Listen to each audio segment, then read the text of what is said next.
साथियों नमस्कार, मैं अश्विनी कुमार यादव एडवोकेट।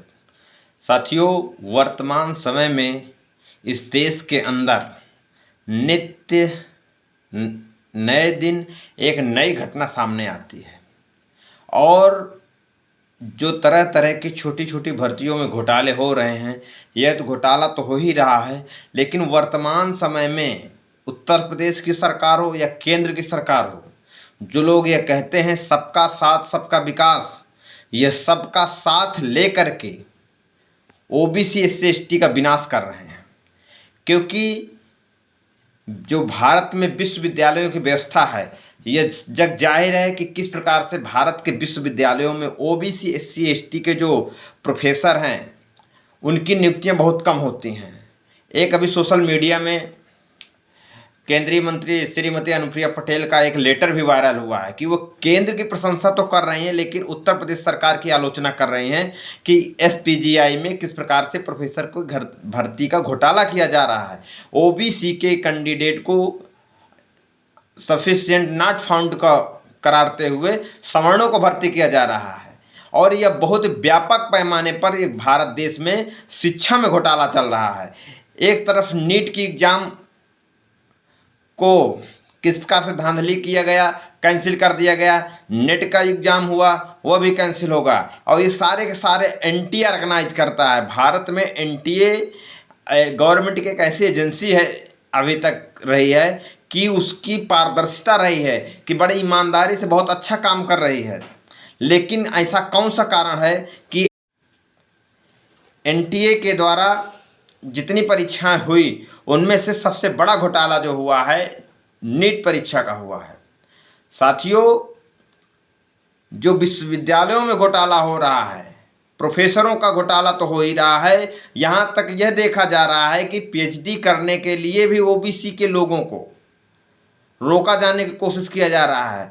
आजमगढ़ में महाराजा सोहेलदेव विश्वविद्यालय आजमगढ़ में कि वर्तमान बीजेपी सरकार ने स्थापित किया है, वहाँ पीएचडी प्रवेश परीक्षा का जो एंट्रेंस होता है वह 2022 दिसंबर में हुआ था, लेकिन नेट एक साल लग गए उसकी जो प्रवेश प्रक्रिया को पूर्ण कराने में। एडमिशन के लिए जो इंटरव्यू होता है वह एक साल लग गए। और साथियों, मैंने यह देखा है और यह ध्यान देने की कोशिश किया है कि दिसंबर 2022 में परीक्षा होती है, उसके बाद उसका रिजल्ट आता है महीना 2 महीना में, उसके बाद उसका इंटरव्यू कब होगा, एडमिशन प्रोसेस कब चलेगा, इसकी कोई जानकारी नहीं होती है। मैंने साथियों जनवरी तक, दिसंबर से लेकर जनवरी तक अपडेट जो उसकी वेबसाइट में देखा है, कोई अपडेट नहीं आया, कोई नोटिफिकेशन नहीं आया। और अभी अप्रैल मई में वहाँ पर पीएचडी प्रवेश परीक्षा का नोटिफिकेशन जारी हो चुका है कि वहाँ पर एडमिशन प्रोसेस चल रहे हैं, इंटरव्यू वगैरह हो चुके हैं।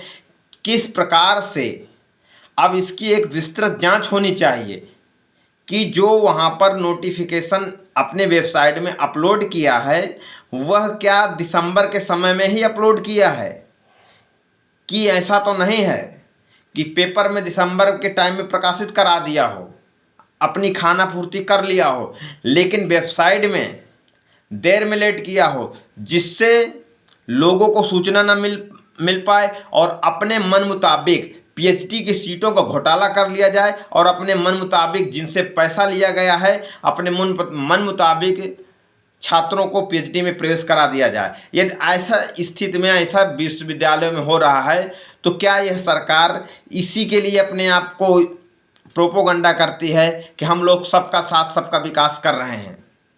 क्योंकि मैंने अभी तक जो जानकारी किया है, अभी किसी ने इसकी सही पारदर्शी बात नहीं बताई है।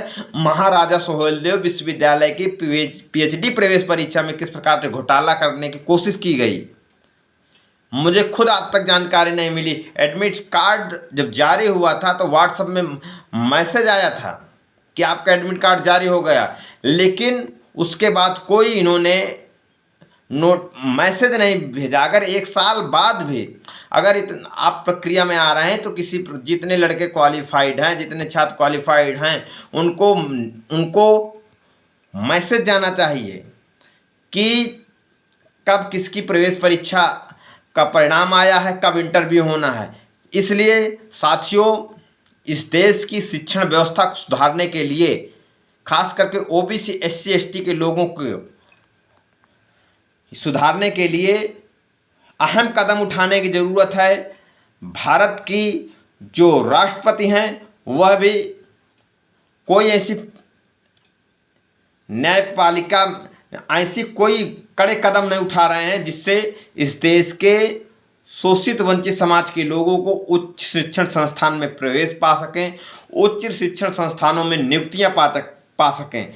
इसलिए यह भ्रष्टाचारी सरकार का किस प्रकार से तबादला किया जा सके, यह सोचने की बात है। और उन लोगों से यह सवाल है जो लोग यह कहते हैं कि देश को सुरक्षित हाथों में इन्हीं लोगों के हाथ में पहुंचाया जा सकता है और किसी के ऊपर विश्वास नहीं किया जा सकता है। तो क्या हमारा यही परिणाम हमको मिल रहा है कि हम इनको सुरक्षित हाथों में देश की शासन सत्ता में पहुंचा रहे हैं और वह किस प्रकार से शिक्षा में घोटाला के ऊपर घोटाला कर रहे हैं। कहीं पीएचडी के एडमिशन में घोटाला चल रहा है यूनिवर्सिटियों में, कहीं एग्ज़ाम कैंसिल हो रहे हैं, कहीं प्रोफेसरों की नियुक्ति नहीं हो रही है।